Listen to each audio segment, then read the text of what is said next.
Hello my friends, this is the Frontline update. We have some of the good news and the bad news for today. As you might see, Russia expands its territorial gains in Kupiansk direction and in the Kupiansk city itself. Those are the newly gained territories by Russia, and they offend to the city from two of the directions already, from the northern side and from northwestern side. The fights are already ongoing in the urban environment. Ukraine tries to extinguish those Russian infantry forces' advancements, but sometimes not so effectively as it could be. Russians go from one building to another, there are lots of the basements, so it's almost, I would say, for now impossible to kick them out from Kupiansk. Well, I don't know what it should be really to cut Russian attacks here, because this bridgehead, if we compare the situation in Pokrovsk, where Russia offended with kind of the thin attack vector, here, this bridgehead is already kind of big. Plus, Russians continue to send their reinforcements towards Radkivka. They occupy this village. The next step for them is to attack towards Moskovka. This settlement has different names. Well, before Russia already went there with sabotage groups and very close to Sobolevka,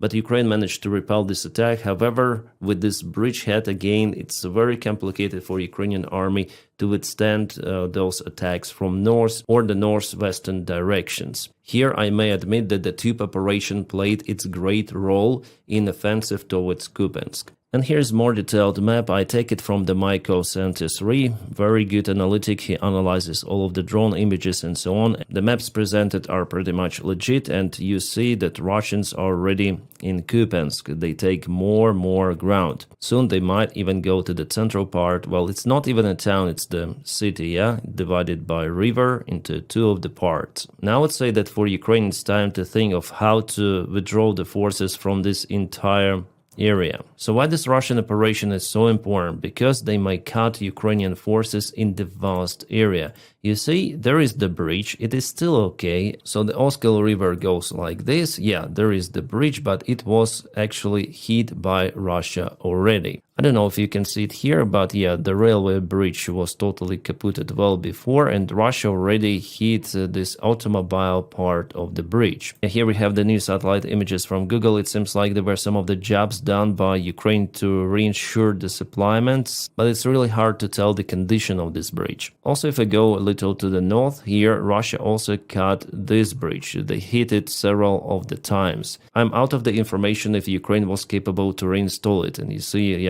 destroyed villages in this place. Buildings ruined close to the bridge, Russia aimed towards it. And again, the main supply line goes via Kupiansk itself, and Russians already may hurt Ukrainian supplies using FPV drones, because they're very close. They do not advance here using some sort of the infantry vehicles or tanks, no, just infantry. Walking dead in many of the cases, but still they propel forward mid-wave after mid-wave. So what's the biggest mistake for Ukrainian command in this area? Well, it seems like Ukrainian army command thought that Russians would attack from this direction, that they will not dare to cross the river in the north, but they did it. Russians landed on the other coast, they created the small bridgehead and the big bridgehead, and they start to offense from the other side of the river, which is more trickier. Ukraine wasn't ready with its defense lines, extra reinforcements were sent, but Russia again used the tube operation to land in Radkivka, and from this place they again created this bridgehead and they use it for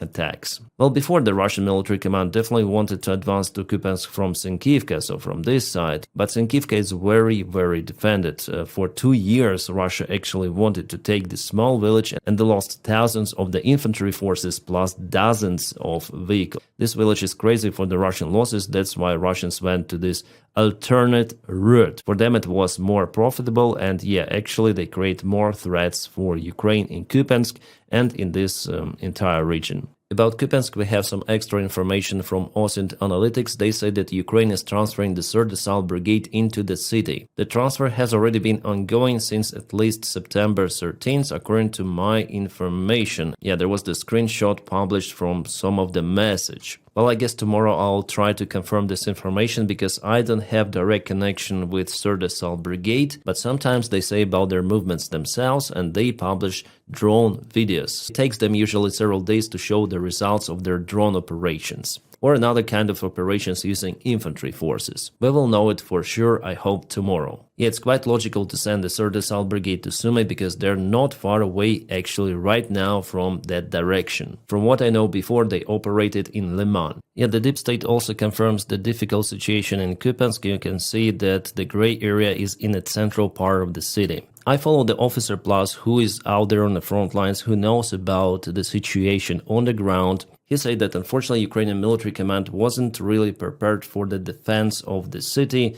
Why? That's the other question. He's very disappointed, so I am too. He says that it shouldn't have been done like this. The command responsible for defense didn't take the precautious measures. Well, he personally, as many of the volunteers, many of the Ukrainian military officers, they wrote about the difficult situation which could appear in Kupiansk for already several months, like 2 months at least. Then Russia started the vast expansion here, not far away from Zapadne. And unfortunately, for now, I don't see how Ukraine might definitely close this bridgehead created. Well, it requires lots and lots of the reinforcements. You see, yeah, Ukraine used the fire teams in Pokrovsk direction and now they are required over here. That might be the strategy of Russia, to push in different areas because Ukraine, after all, it doesn't have enough reinforcements to send those fire teams elsewhere, and the regular Ukrainian army, it is simply exhausted. It can defend territories for extensive period of time, but sometimes Russians may break through, as it happened in Pokrovsk before. So Ukraine has those separate brigades, corps and regiments to be used as the fire teams, like Azov, 225th, 47th,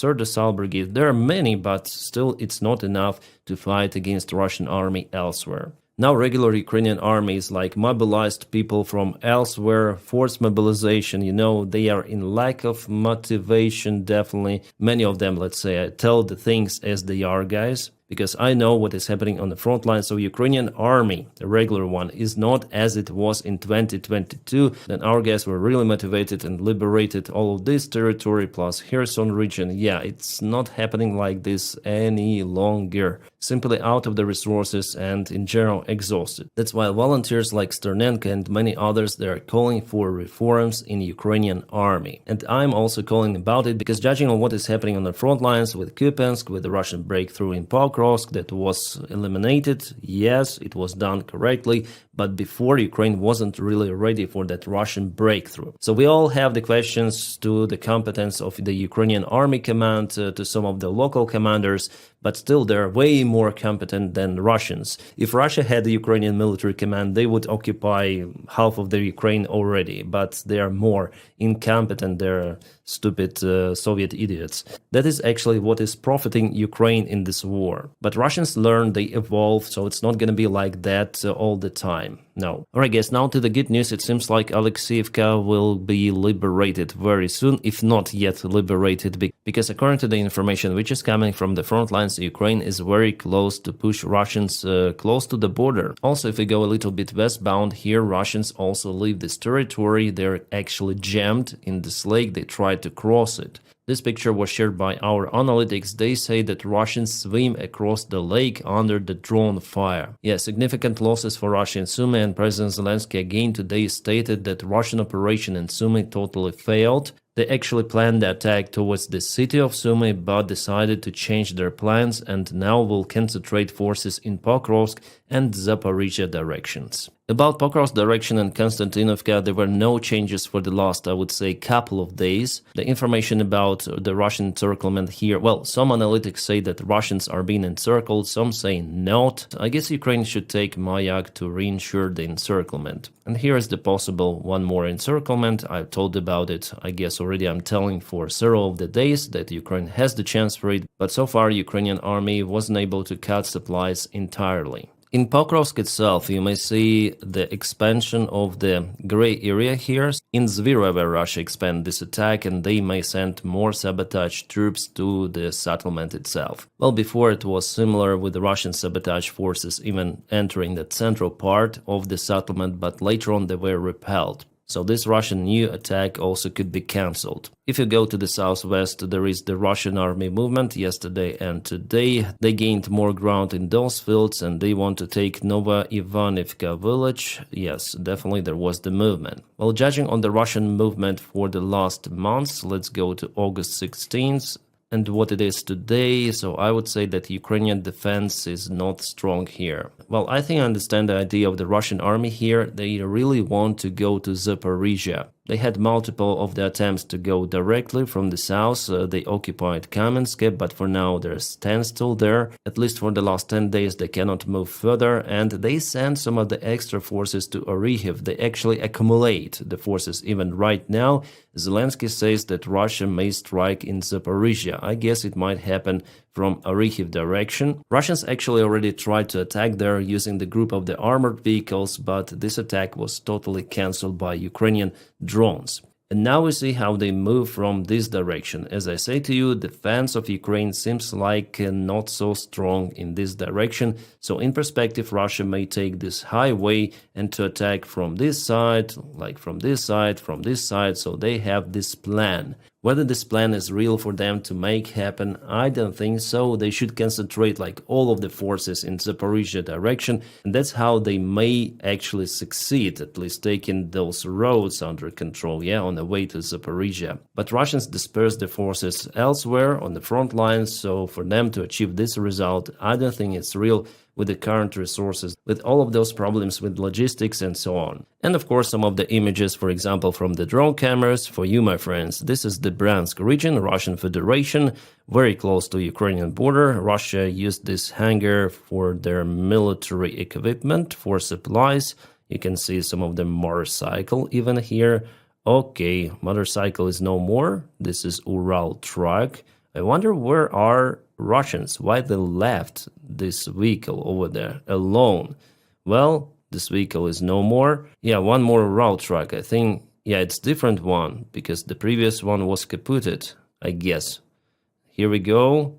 Probably they sleep. Oh, there was there was munition hidden. And of course, you can see the result. And this is the course direction. You may see Bukhanka van violate some sort of the traffic rules, and it was punished right away. One more Ural truck was kaputted, UAZ and Bukhanka. I have tons and tons of those videos, my friends, presented by our volunteers, like Sternenko, for example. Oh my god, what is this? This is the standard detonator for the artillery shell, but you may see the markings. Oh my god, 1934. Probably I should not explain you what is depicted here. This detonator was found by 225th Assault Ukrainian Brigade, then they captured the Russian ammunition storage. Well, you know, actually in 30s there was cooperation between Nazi Germany and the Soviet Union. Then Soviet Union obtained some of the part of the munition, even motorcycles, those detonators, some of the shells. In its turn, Soviet Union sent some of the resources to Germany like aluminium or alloy to make airplanes, oil and other stuff. There was the real cooperation. And we see that even now Russia is using that munition that was supplied to them by Nazi Germany. Crazy! Almost 100 years have passed and munition is still out there. Alright, I have some of the images that I cannot really show you fully on this YouTube channel. Probably I'm gonna record separate video, especially for my supporters on Patreon. And on this channel membership, I'm gonna remove monetization from the video I want to publish. But here, I want to show you some of the screenshots. Those are the Russian soldiers. Here they were ambushed a little by Ukrainian drones. Yeah, it was kind of interesting situation for them here. But from what I see, they have pretty much good equipment. All of those helmets, ammunition, everything is so solid, even the neck protection is here. Plus the Kalashnikovs which they use are more made, with some of the upgrade even. Here's the place to install something on top, there's the scope. Definitely the Russian army evolved for the last few years. Right guys, stand by for one more video from me today. I'm gonna film it in several hours. It's gonna be the general news update, so it was dedicated to the front lines only, and later on general news about Ukraine and maybe even more. And separate thanks again for my Patreon supporters. Guys, you make my job possible. Without your help, I wouldn't be able to film anything. So thank you again so much for it. And guys, I wish you all a peaceful sky wherever you are and have a great time.